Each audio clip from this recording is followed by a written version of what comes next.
We have now entered March, the third month of 2026.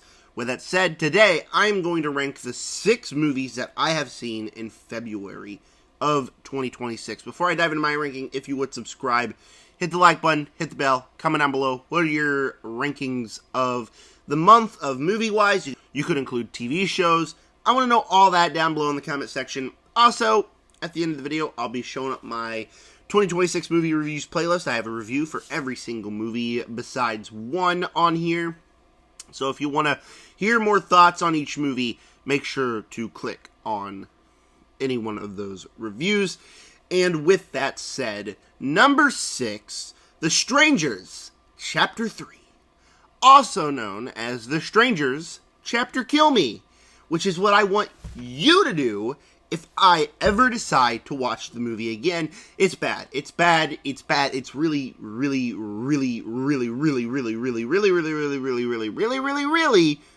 bad. Now, the first half of the movie, and it's bizarre because the first half of the movie, I honestly was kind of enjoying it just a little bit, where, you know, I don't really care about the answers. I know they're strangers, and the thing is that we don't care about them, but I was kind of invested. I kind of was interested in the direction that we were going. What's going on with Madelaine Petsch and the strangers? Is her sister going to get there in time? I was all invested in that. And then we hit the midway point, and we get to the hotel sequence in the trailer where they just walk in and kill some people. And it's like the worst sequence that I've seen in a long time. Where, like, you got the stranger, the masked stranger, the potato bag head, brutally murdering somebody. And then you got Madelaine Petsch standing there watching. She looks over at the other stranger, grabs a knife, flips it around, and the stranger just, like, looks at the knife, and he's like, oh, you have the knife now? And gets stabbed in the chest. And I feel no tension at all in that sequence. And then from then on, it's just dumb for the rest of the film. Where you got sequences like her sister and her boyfriend have a bodyguard, and the bodyguard goes explores. So instead of staying in the car, they get into some random RV. And then, you know, obviously the stranger breaks into the RV and kills him. Because why would you get in the RV and not in the car where you could just drive away as soon as the strangers show up? What? It's stupid. Like, the big sin here is the saving grace of this trilogy for me. What makes the trilogy, you know, not really worth watching, but, like, she's really good, is Madelaine Petsch. And what do they do with her here after she gives 2 awesome performances? In the last 2, they say, well, you got 3 scenes where you speak, and the rest of it you're just there, and you're sitting around, and you're acting sad. And I get what they're trying to go for. Yeah, oh, she witnessed everybody get murdered, and she's so sad, and she's so depressed now. But that's not how you portray it. You don't give an actress who's doing a really good job to just sit there and do nothing. It is ridiculous, and just the way it ended, I was like, oh my gosh. Really? Are we really going to try to set up another film in this franchise? So, by the second half of the movie, I was so over it. It took so long to get anywhere. And it is a really bad movie, and it ruined my Saturday. That's awesome. Number 5, How to Make a Killing, the latest Glen Powell film. Now, I was looking forward to this one because I like Glen Powell. It's by A24, and I saw the trailer, and I thought it looked really interesting. And overall, the movie very much disappointed me. Glen Powell is great, as he is in every single role, because it's Glen Powell, and he's got so much charisma. But aside from that, and a couple of interesting ideas in the third act of the movie, this one just felt flat for me. That's because from the very beginning, the very first sequence in the film, I just felt that the film was soulless. I didn't feel like there was any heart inside of the movie. Where, like, you're following this character who all he wants to do is become rich, so he kills the rich. But when you do a story like that, you need to have your character have some kind of redemption. Be some kind of a good guy that you're rooting for. And you're really not, because after he kills the first guy, his uncle offers him a job working Wall Street. Do you know how much people working at Wall Street make? He could become rich very soon. Instead, you're not rooting for him because, you know, most people have treated him with kindness. The worst guy that he killed was just some guy who, you know, treated his girlfriend badly because he's annoying. Not physical or anything, just like, oh, you stupid and she was gonna break up with him anyways. That's like the worst guy. The rest of the people he killed are like just some dude who likes to party. Like, I get that they're trying to portray like, oh, they're rich, so they're wild and wasting money when we could use it, but like, they technically didn't do anything wrong, and you got this guy killing them, and you cannot root for the guy, and just, even the way it's shot just feels a little soulless. And the longer the movie went on, I was like, it didn't really work. And I walked out of the theater, and I walked by a theater of a different movie, and I was like, I kind of wish I was watching that movie. The movie we'll talk about way later in this review. Number 4, Cold Storage. Now, to be clear, Cold Storage up here, How to Make a Killing down here. I enjoyed Cold Storage for the most part. It reminds me of the movie that you'd walk down the weird Walmart movie aisle where you look over and you got movies starring big name actors and actresses that you've never heard of and are just low budget action horror movies. And it reminds me of that, but this is a particularly good one, where you got Joe Keery and Liam Neeson and Georgina Campbell in there, and they are all three a lot of fun, especially Joe Keery, who is Steve from Stranger Things, slowly becoming a new favorite actor of mine. I like the relationship that he has with Georgina Campbell, who, in the third act, she kind of gives a half-hearted performance, but for the majority of the movie, I did enjoy. And Liam Neeson's just there. I wish he leaned more into his Naked Gun character than, the serious Liam Neeson. That would have worked for this film.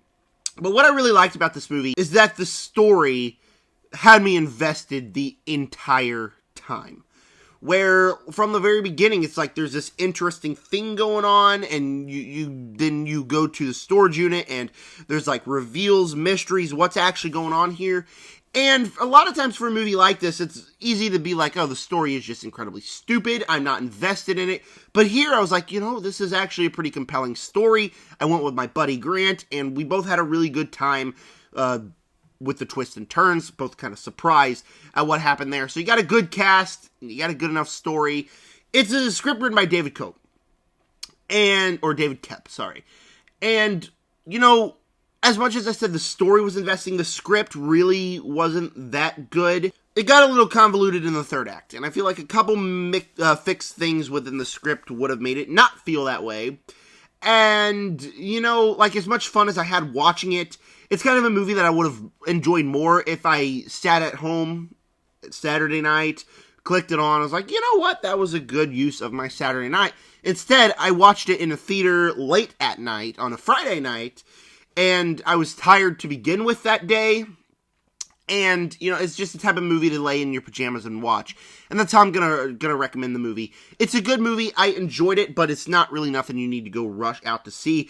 But if you like the wonky, weird movie starring big actors and actresses, this one is going to be for you. Before we dive into my top 3 of February, if you would subscribe, hit the like button, hit the bell, and comment down below what are your rankings of the movies you saw in February. I would love to know all that and more. And with that said, number 3, Scream 7. I was looking forward to this movie, but I was also very nervous because I saw the trailer and I was like, yikes, this looks very generic. And I watched the movie and it is very, very generic. The one thing I loved about this movie, and what I love about this movie above all other Scream movies in the franchise, is the kills are the most unique in this film. The kills are awesome. They're really, really cool.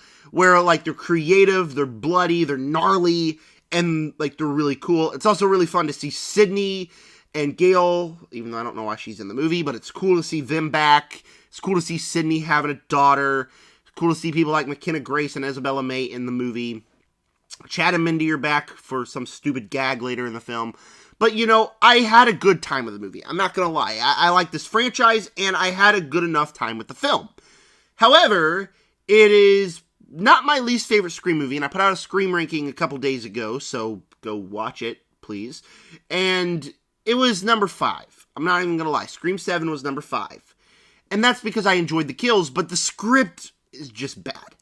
It leans so much into nostalgia bait that it's you got scenes where Isabella May's walking out wearing Sydney's jacket from Scream 2, and it's played off oh, it's the jacket from Scream 2, but who actually cares if she's wearing a freaking jacket from another movie in the franchise? The very first sequence after the cold open was a sequence where It's the exact same first sequence from the first Scream movie. He crawls through the bedroom window. Hey, baby, I was watching a scary movie, and I thought of you. And it's like, dumb. Why are we doing this? And so it's just nostalgia bait the movie. It kind of calmed down after a while, but it still was like overly heavy nostalgia bait, and it got a little annoying at times.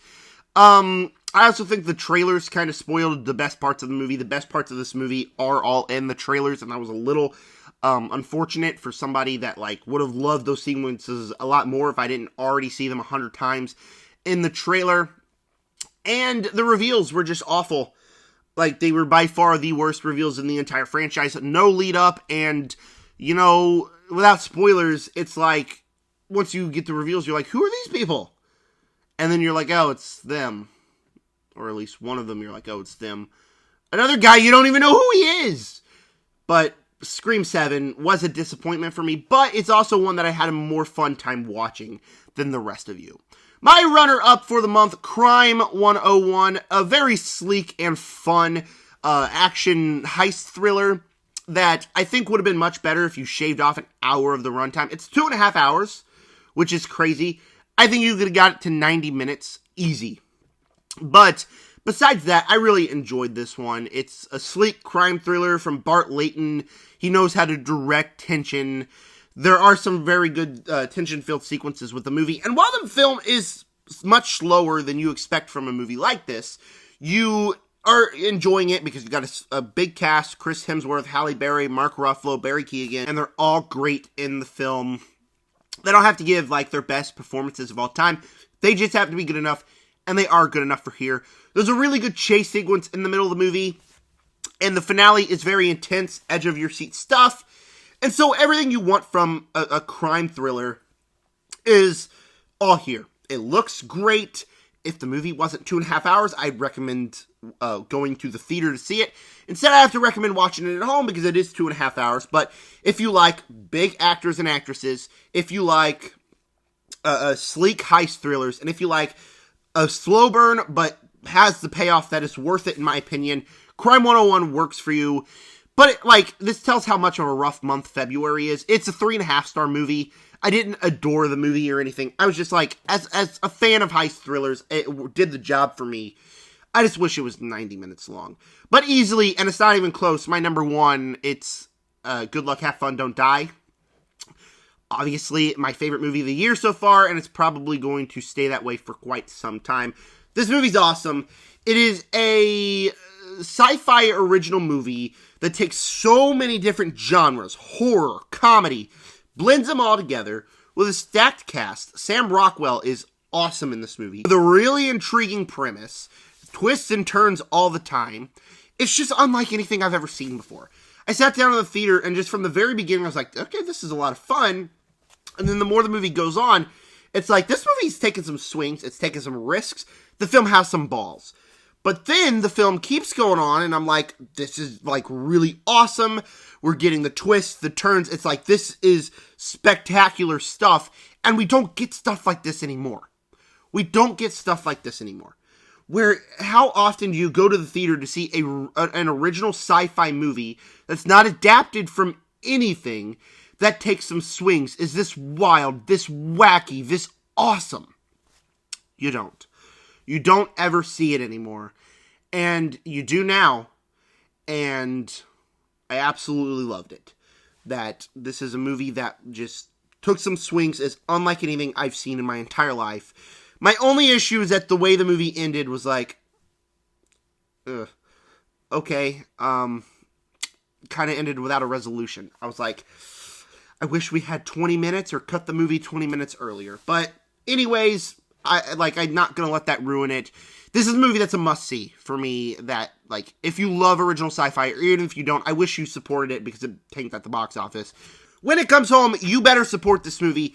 I swear to you, it's unlike anything I've ever seen, and I loved it.